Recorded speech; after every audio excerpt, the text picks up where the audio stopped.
Hello and welcome to remedial chemistry. तो आज के इस वीडियो लेक्चर में हम पढ़ने वाले हैं क्लोज पैकिंग इन 3D। तो 2D में हम लोगों ने पैकिंग का तरीके देख लिए थे, तो 2D में एक बार हम रिवाइंड कर लेते हैं।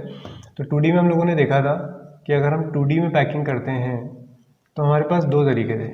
कौन कौन से थे? एक था स्क्वायर क्लोज पैकिंग और दूसरा था हेक्सागोनल क्लोज पैकिंग। अब हम इस SCP को ले जाएंगे 3D में। इसमें ले जाएंगे 3D में।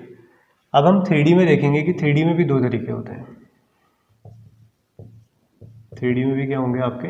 टू वेज होंगे, फर्स्ट वे और सेकंड वे। किसके अंदर? SCP के अंदर। ऐसे ही हम आगे जाके HCP के अंदर पढ़ेंगे। ये जो फर्स्ट वे है इसको हम बोलेंगे AA टाइप, और जो सेकंड वे होगा वो होगा AB टाइप। तो इस वीडियो लेक्चर में हम लोग डिस्कस करने वाले हैं इसके बारे में कि फर्स्ट वे क्या है, AA टाइप अरेंजमेंट का क्या मतलब है। चलिए स्टार्ट करते हैं फिर। तो हमारी हेडिंग है क्लोज पैकिंग इन 3D। तो SCP का हम ड्रॉ लेंगे, SCP को हम 3D में बनाएंगे। तो ये है हमारे पास SCP, यानी कि स्क्वायर क्लोज पैकिंग, जहाँ पे एटम्स एक के नीचे एक लगे हुए हैं इक्वल डिस्टेंस पे एंड इक्वल साइज के। ठीक है, कभी कभी ड्रॉ थोड़ा सा गलत हो जाता है।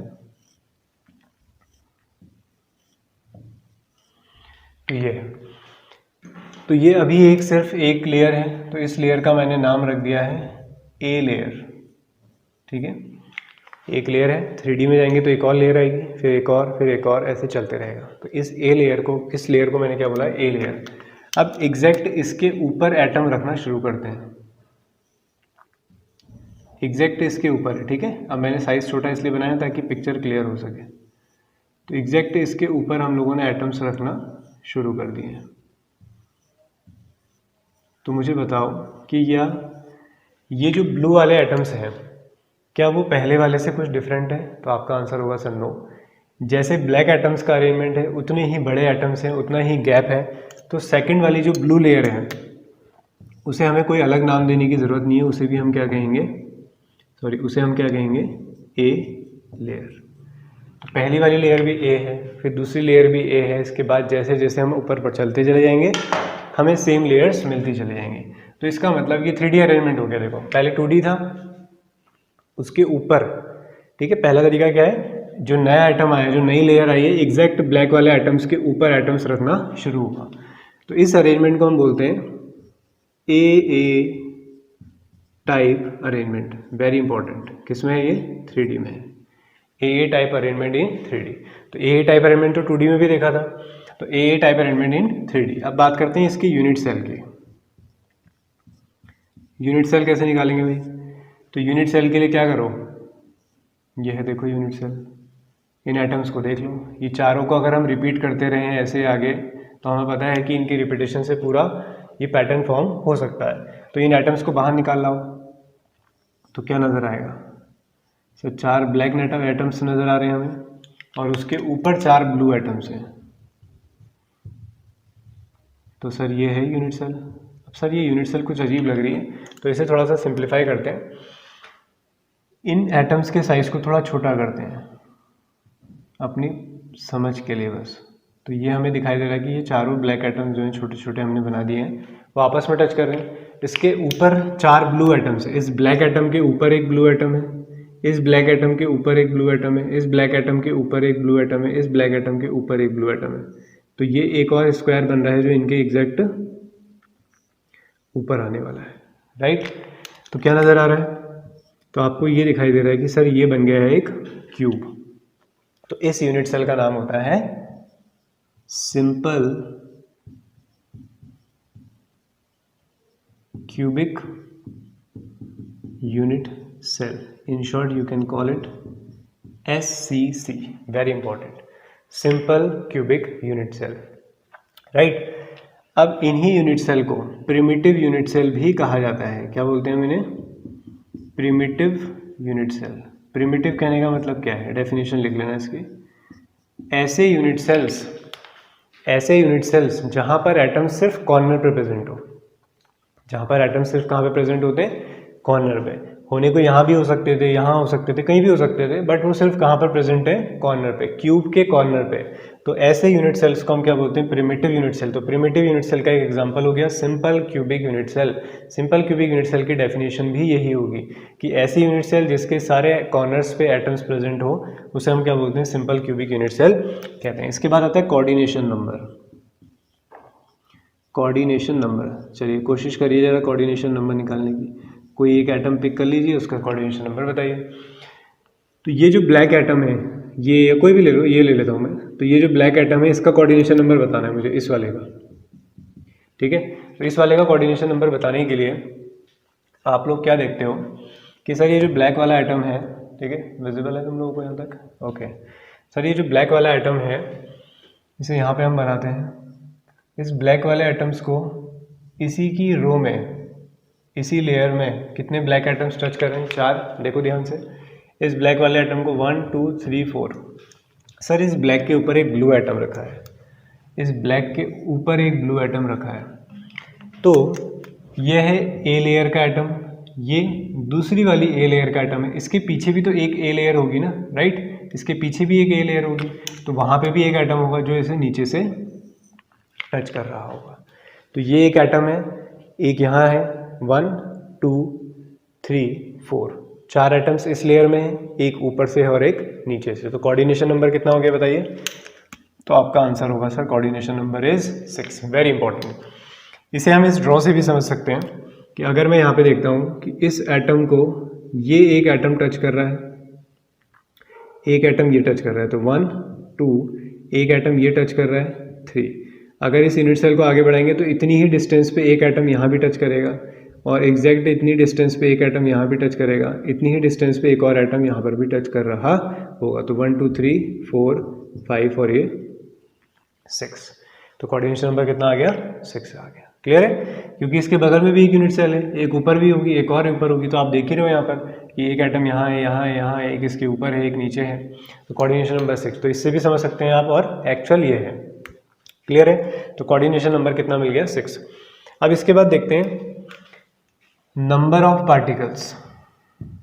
नंबर ऑफ पार्टिकल्स या नंबर ऑफ एटम्स। तो नंबर ऑफ पार्टिकल्स को हम किससे डिनोट करते थे, कैपिटल Z से, कि कितने एटम्स आपको चाहिए इस यूनिट सेल को फॉर्म करने के लिए। अब देखने से तो कोई कहेगा सर सिंपल सी बात है, 4 ब्लैक एटम्स हैं, 4 ब्लू एटम, तो सर आंसर होगा 8। But this is totally wrong, क्योंकि हम लोग देख रहे हैं जब ये यूनिट सेल बन रही है तो हमारा जो एटम है वो पूरा यूज़ नहीं हो रहा है, उसका कुछ पार्ट यूज़ हो रहा है। और वो कितना पार्ट है, अगर मैं 2D में आप लोगों से पूछता तो आप सबका आंसर होता सर हमें दिखाई दे रहा है इसका 1/4 पार्ट यूज़ हो रहा है। लेकिन अब ये 3D है, ये स्फेयर है, अब सर्किल नहीं है। तो इसको इस तरह से इमेजिन करना है कि आप जिस रूम में बैठे हो वो एक क्यूब है, इमेजिन कर लो, ठीक है। वो क्या है, एक क्यूब है, यानी कि सारी साइड्स बिल्कुल इक्वल हैं, ठीक है। तो अब आप उस कॉर्नर को इमेजिन करो, जिस रूम में आप बैठे हो उस कॉर्नर को देखो, ठीक है। रूम के उस कॉर्नर को देखना है आपने। अब उस कॉर्नर को जब आप देखते हो, रूम के कॉर्नर को, उस कॉर्नर को देखो कि वो कितने रूम्स में शेयर हो रहा है। वो कॉर्नर आपको कहाँ कहाँ कॉमन दिखाई दे रहा है। तो वो जो कॉर्नर है मुझे कहाँ दिखाई देता है, जिस रूम में मैं खड़ा हूँ उस रूम में वो कॉर्नर है। क्या इसके बगल वाले रूम में भी वो कॉर्नर होगा? अगर नहीं समझ में आए तो जाके देख सकते हो कि जिस रूम में आप उस कॉर्नर को देख रहे हो वही कोना, वही कॉर्नर इस रूम में भी है और इसके बगल वाले रूम में भी है। क्या वही कॉर्नर पीछे वाले रूम में भी होगा? बिल्कुल होगा सर। और जो इसके बगल वाला है उसके पीछे भी होगा।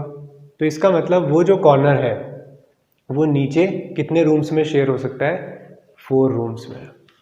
यानी कि ये जो कॉर्नर है वो 4 कमरे नीचे आप बना सकते हो।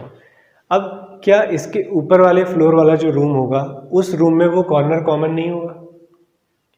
क्या ऊपर वाले फ्लोर में जो रूम होगा उसमें वो कॉर्नर कॉमन नहीं आएगा? तो आपका आंसर होगा बिल्कुल सही है सर।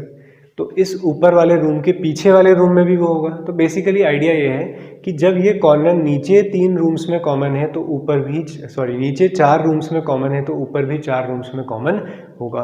तो एक कॉर्नर वाला एटम कितनी जगह प्रेजेंट है? 8। तो ये जो कॉर्नर वाला एटम है वो कितनी जगह पर प्रेजेंट है? 8। तो कॉर्नर वाले एटम का कॉन्ट्रीब्यूशन कितना हो गया फिर बताओ, 1/8। आई बात समझ में।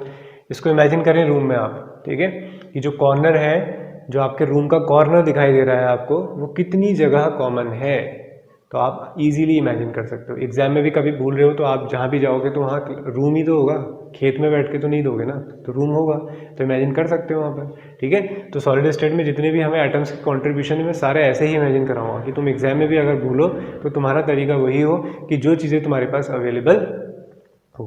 समझने को हम इन्हें ड्रॉ से या मॉडल से भी समझ सकते हैं, लेकिन बट ये ईजीएस्ट वे रहेगा जिसको आप कभी भी अप्लाई कर सकते हो। तो नंबर ऑफ पार्टिकल्स कितने हो जाएंगे सर, दिखाई तो हमें 8 दे रहे थे, लेकिन आपने बताया कि सर उनका जो पार्ट है सिर्फ 1/8 ही अंदर आ रहा है, तो नंबर ऑफ पार्टिकल्स इज 1। तो अब मैं तुम लोगों से पूछता हूँ कि इस यूनिट सेल को बनाने के लिए तुम्हें कितने एटम चाहिए, तो तुम कहोगे सर हमें सिर्फ एक एटम चाहिए। एक फुटबॉल हमें ला के दे दो, उसके हम कितने पीस कर देंगे, 8 पीस कर देंगे, तो हर 1/8 सब जगह लगेगा, तो हमारा एक पूरा यूनिट सेल तैयार हो जाएगा। तो नंबर ऑफ पार्टिकल्स कितने हो गए, 1। दूसरा सवाल, ए और आर में रिलेशन बताते हैं। ए और आर में रिलेशन देखो, ये क्यूब है, इस क्यूब की साइड को मैंने बोल दिया कितना, ए। देखो अच्छे से, इस क्यूब की साइड को बोल दिया ए, ये भी ए हो गया, तो इसका मतलब सर यहाँ से यहाँ तक की डिस्टेंस कितनी है, ए है। अब अगर मैं इसे आर के टर्म्स में पूछूं तुम लोगों से, तो आप कहोगे सर ये स्फेयर की रेडियस हो गई स्मॉल आर, ये भी स्फेयर की रेडियस है स्मॉल आर, तो ए इज इक्वल टू कितना मिल गया आप लोगों को, 2r। वेरी इंटरेस्टिंग, ये बहुत छोटे छोटे पॉइंट हैं जो इम्पोर्टेंट हैं। तो ये साइड हो गई और यही हमें दिखाई दे रहा है 2r, तो ए और आर में क्या रिलेशन हो गया, 2r। तो ए टाइप अरेंजमेंट है, यूनिट सेल हो गई आपकी simple cubic unit cell, in short आप SCC बोलते हो, कोऑर्डिनेशन नंबर 6 हो गया। ए और आर में रिलेशन निकाल दिया, a is equal to 2r। Number of particles कितने हो गए हैं आपके, 1 हो गए हैं। क्लियर है। अब क्या तुम लोग इसकी पैकिंग इफिशियंसी निकालने के लिए तैयार हो, तो तैयार हो तो इसे हम स्टार्ट करते हैं।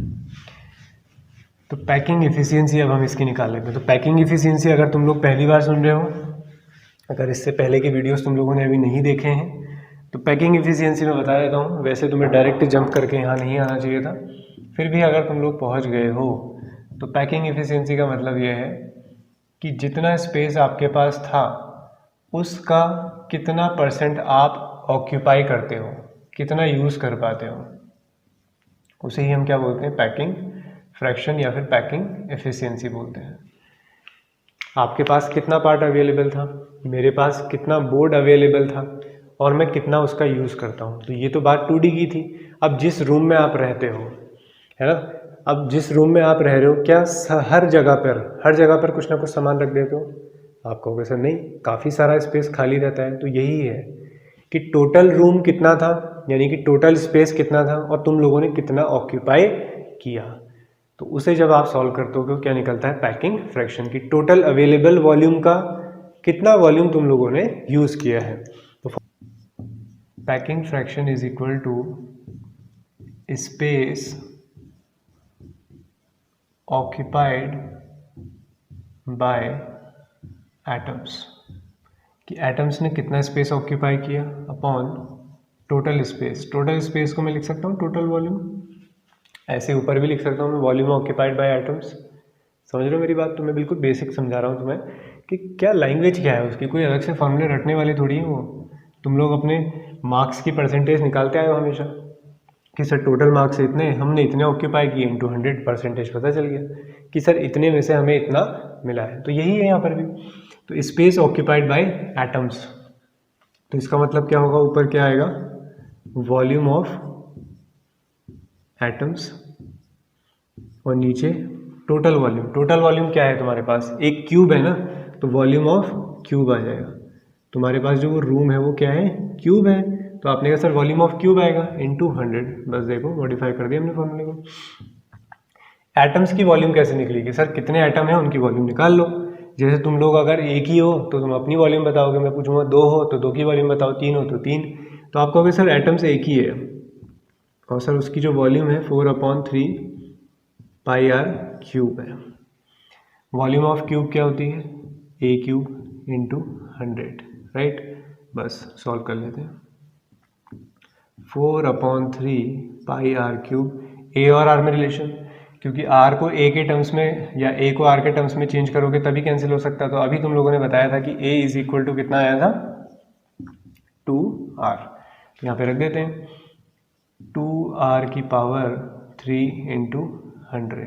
बस इसे कैलकुलेट नहीं करना होता है, इसे बस सॉल्व करना होता है, वैल्यू रखनी होती है और हमें आंसर याद रखना होता है कि पैकिंग एफिशिएंसी कितनी है 52.4। तो ये पैकिंग एफिशिएंसी देखने के बाद आपके जहन में भी सवाल आया होगा सर ये पैकिंग तो बहुत ही बेकार है, मतलब अगर मैं 52.2.4 को भी हटा देता हूँ तो आप कहोगे सर 100% स्पेस था लेकिन हम सिर्फ 50% ऑक्यूपाई कर रहे हैं। जबकि सॉलिड का मतलब तो ये होता है, सॉलिड की डेफिनेशन ही क्या है कि वो बहुत क्लोज होना चाहेगा, वो कम से कम स्पेस कवर करना चाहेगा। तो सर ये जो अरेंजमेंट है इसका मतलब तुम लोगों को यहाँ से एक आइडिया आता है कि जो ज़्यादातर सॉलिड्स हैं वो अरेंज होने की कोशिश करेंगे तो वो इसमें बहुत ही कम केसेस में मिलेंगे कि आप ही लोग सॉलिड हो, आप लोग चाहते हो कि ज़्यादा से ज़्यादा लोग हम आ जाएं उस रूम में, तो तुम कभी भी ये वाले तरीके को अपनाओगे नहीं। आप कहोगे सर इस वजह ऐसे बैठने से बहुत सारा स्पेस हमारा क्या हो जाता है, वेस्ट हो जाता है, तो कोई और तरीका तुम लोग अपनाओगे, तो वही तरीके हमें आगे को पढ़ने हैं। तो क्लियर हुआ? तो हम लोगों ने देख लिया कि स्क्वायर क्लोज पैकिंग के अंदर पहला क्या तरीका था जिसे हम किस नाम से जानते हैं, AA टाइप। तो आज से हमेशा एक बात याद रखेंगे, SCP के अंदर 3D में AA टाइप। अब मैं कभी भी बोलूँ आपसे, कोई कहीं पे भी क्वेश्चन आए कि what is AA type arrangement या AA टाइप अरेंजमेंट की यूनिट सेल क्या है, तो एक बार इन्हों सब चीज़ें रिवाइंड कर लेते हैं। तो AA टाइप अरेंजमेंट हम लोगों ने पढ़ा, तो AA टाइप अरेंजमेंट में यूनिट सेल क्या है, बोलो भाई जल्दी से, simple cubic unit cell. A और R में रिलेशन क्या है, A is equal to 2R। Atom का कोऑर्डिनेशन नंबर क्या है, बोलो भाई कितना, 6। कहाँ गया, इरेज कर दिया। तो कोऑर्डिनेशन नंबर कितना है, 6। पैकिंग एफिशिएंसी कितनी है, 52.4। नंबर ऑफ पार्टिकल्स कितने थे, 1। तो ये सारी चीज़ें तुम्हें ओरल याद रहनी चाहिए। तो अरेंजमेंट दिमाग में चलना चाहिए, अरेंजमेंट अगर समझ में आता है सबको, क्योंकि बाद में सब लोग ये चीज़ें रट लेते हैं कैलकुलेशन के लिए, न्यूमेरिकल्स के लिए, बट आप लोगों को अरेंजमेंट आना चाहिए ताकि आप कंसेप्चुअल क्वेश्चन को बना सको। क्लियर है? तो अगर आप लोग चैनल पे नए हैं तो चैनल को सब्सक्राइब कर लीजिएगा, वीडियो पसंद आए तो लाइक करें और दूसरों के साथ भी शेयर करेंगे।